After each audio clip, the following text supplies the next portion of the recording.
तैयारी कर रहे हैं। इसी वार्निंग और इसी स्ट्रैटेजी के तहत इसकी ग्रेविटी को समझने के लिए मैंने पहले आपसे सवाल किया, क्योंकि खबर जिस तरीके से अब रूस की रिटेलिएशन की वार्निंग को लेकर है, उसके बारे में एक इनपुट रख रही हूं, जहां ओरेशनिक से हमला करेगा रूस और अमेरिकी मिसाइल से हमले पर रूस की यह चेतावनी और यूक्रेन से हमले का बदला जाहिर सी बात है मॉस्को लेकर रहेगा। रूसी रक्षा मंत्रालय की तरफ से इसको लेकर वार्निंग भी आ गई। अब रूस ने सबसे घातक हमले की यह चेतावनी दी है, जहां पुतिन ने ओरेशनिक से हमले की पहले ही चेतावनी दी थी और पुतिन ने ओरेशनिक के फिर से इस्तेमाल की जो बात कह दी है, उसी के तहत एक्सपर्ट से इस हालात को हम समझने की कोशिश कर रहे थे, क्योंकि ओरेशनिक का लगातार प्रोडक्शन जिस तरीके से रूस बढ़ा रहा है, उसको लेकर भी खबरें आ चुकी हैं। वहीं अब कुर्स्क में यूक्रेनी काफिले पर विध्वंसक हमले की तस्वीर देखिएगा। रूस के ड्रोन हमले से भीषण तबाही की यह तस्वीर सामने आई है और ये वही कब्जे वाले इलाके हैं जहां पर यूक्रेनी काफिला बढ़ रहा था।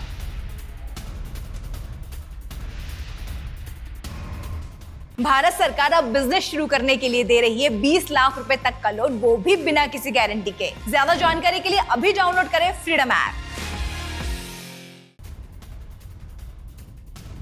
तो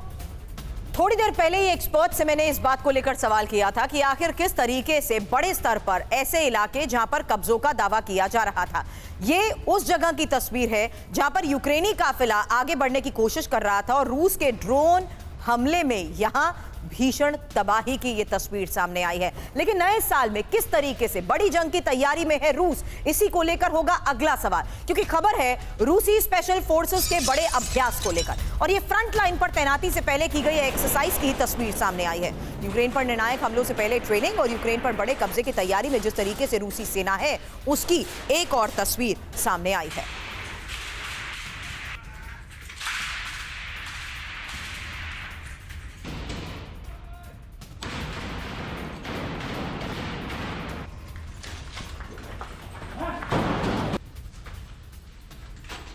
अब बड़े हमले से पहले रूसी सेना की मेगा ट्रेनिंग कैंप की भी तस्वीर देखिएगा। ये ज़ेपोरोजिया में नीपो ग्रुप फोर्सेस को कॉम्बैट ऑपरेशन ट्रेनिंग को लेकर खबर सामने आई है और सैनिकों को ट्रेंच पर हमले के साथ साथ बचाव की यहां पर ट्रेनिंग की खबर है। आपको बता दें, डगआउट पर ड्रोन हमलों का बड़ा अभ्यास किया गया है और नए सैनिकों को ट्रेनिंग जिस तरीके से रूसी रक्षा मंत्रालय की तरफ से दी जा रही है, माना यही जा रहा है कि निर्णायक हमलों में अब किस तरीके से इन तमाम फोर्सेस की प्लेसमेंट की जाएगी, उसी को लेकर उससे पहले ये ट्रेनिंग और एक्सरसाइजेस की जा रही हैं।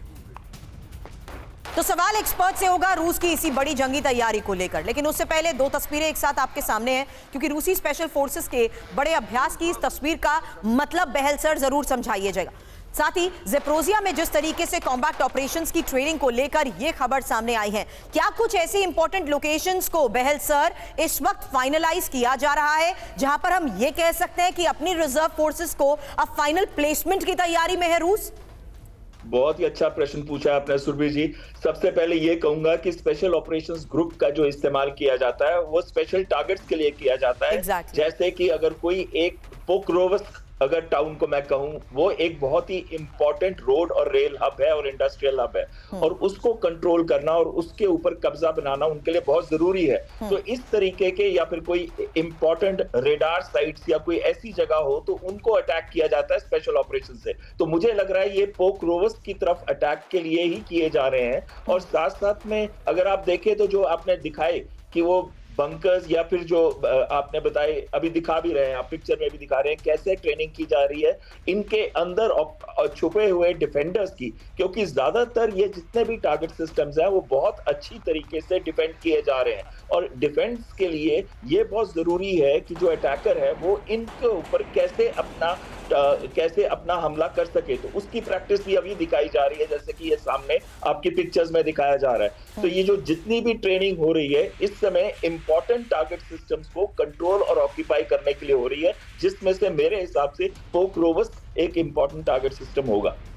Understood sir. लेकिन अब इजरायल में हुथी के विनाशक हमलों से कैसे हड़कंप मचा है, एक और बड़ी खबर का रुख कर रही हूं और आपको बता दूं कि ये बैलिस्टिक मिसाइल हमलों से किए गए कई विस्फोट की तस्वीरें आज सामने आई हैं, जहां आईडीएफ एयर डिफेंस ने किस तरीके से हुथी की मिसाइल को तबाह किया उसको लेकर खबर है। हुथी ने यमन के अंदर बारामिश और रुमेला पर अटैक किया है और ये सऊदी समर्थित प्रेसिडेंशियल काउंसिल इलाके में हुथी के हमले को लेकर खबर सामने आई है। तो अब एक और वॉर फ्रंट, इस वॉर फ्रंट में किस तरीके से अब हमलों को अंजाम दिया जा रहा है और ये आईडीएफ की तरफ से चलाए गए ऑपरेशन की खबर है, क्योंकि इजराइल में ही हुती के विनाशक हमलों से जिस तरीके से हड़कंप मचा, बैलिस्टिक मिसाइल हमलों से कई जगहों पर विस्फोट को अंजाम दिया गया और आईडीएफ एयर डिफेंस ने तबाह की है अब हुती की मिसाइल, और हुती ने यमन के अंदर ही बारामिश और रुमेला पर अटैक किया है।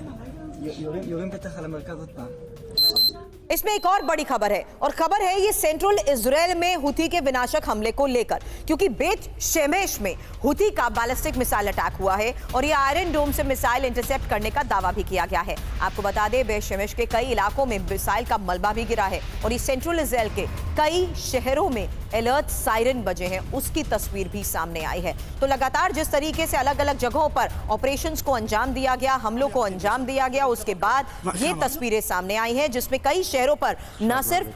अलर्ट सायरन बज रहे हैं, बल्कि कुछ ऐसे इलाके हैं जहां पर मिसाइल का मलबा भी दिखा है।